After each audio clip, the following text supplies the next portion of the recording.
Começaria por lhe colocar uma questão que entronca no tema que nos junta aqui, que é a competitividade e crescimento e as indústrias agroalimentares enquanto motor desse crescimento. Como vê este setor neste momento, quanto a dinamismo, quanto a potencialidade de crescimento ou até quanto a obstáculos que enfrenta? Bom, como vimos hoje de manhã, há indicadores muito positivos. Pela primeira vez em Portugal temos uma noção do setor agroalimentar e, portanto, que aí a FIPA e as pessoas que têm estado envolvidas com a FIPA nos últimos anos têm vindo a chamar a atenção que não podemos olhar só para o setor agrícola, temos que olhar para a sua componente agroalimentar como alavanca até da modernização do próprio setor agrícola. Há uns anos atrás, de facto, não era assim. As políticas centravam-se praticamente em questões demasiado agrárias, menos agroalimentares, e, portanto, é nessa perspectiva que o trabalho que tem sido feito, quer a nível de internacionalização, quer a nível de políticas públicas para o setor, reconhece hoje que não é possível falar em agricultura sem falar no agroalimentar. Portanto, nessa perspectiva, o caminho que foi feito, e foi um caminho árduo, obviamente muito há ainda a fazer, mas digamos as sementes que foram lançadas numa perspectiva de muito mais de dinâmica, em que os mercados têm que funcionar e os apoios públicos têm que ser direcionados não para apoio ao rendimento, mas sim para consubstanciar esses fatores de competitividade.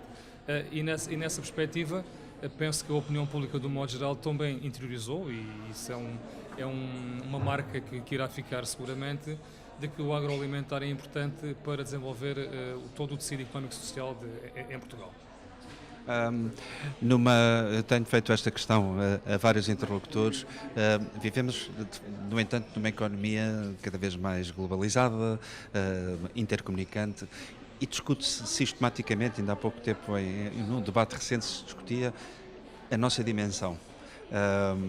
Como contornar um problema de dimensão, se é que o considera um problema?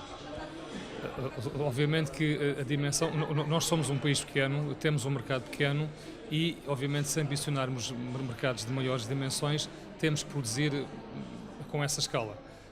Isso significa que temos que nos unir, criar a massa crítica, a ganhar dimensão, seja por cooperação empresarial, seja por interligação associativa, nomeadamente as relações interprofissionais, que é um novo instrumento que a própria política agrícola comum nos pode dar em termos de fundos de desenvolvimento rural.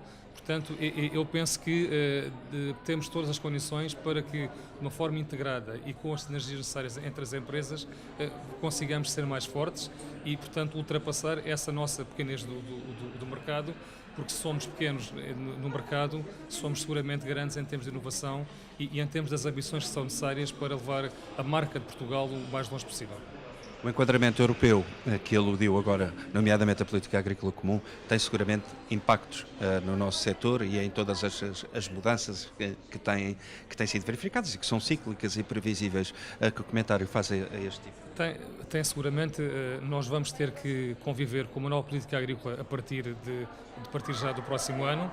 Uma política agrícola, como eu vos disse há bocadinho, muito menos virada para questões do apoio ao rendimento, embora elas estejam presentes, mas é uma política que tem instrumentos de gestão de risco, uma política que é muito mais previsível, isto é, tenta dar estabilidade aos investimentos, uma política com uma componente ambiental importante no sentido de sustentabilidade e de fazer com que a opinião pública sinta a importância do papel agrícola e do agroalimentar no desenvolvimento do próprio território, portanto uma política muito mais virada para a cidadania, por assim dizer, e portanto é uma política que, em minha opinião, pode ajudar à contratualização entre a agricultura e o agroalimentar, no sentido da indústria poder ter matérias-primas de qualidade e de acordo com aquilo que precisa para oferecer depois ao consumidor, portanto, produtos saudáveis e no interesse dos consumidores. Portanto, é nesta perspectiva e se saibamos nós, Portugal, utilizar os fundos e as empresas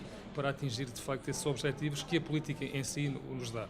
Obviamente temos alguns constrangimentos, temos neste momento o embargo a produtos agroalimentares para o mercado russo, que eu penso e acreditamos que se poderá resolver, enfim, a breve prazo.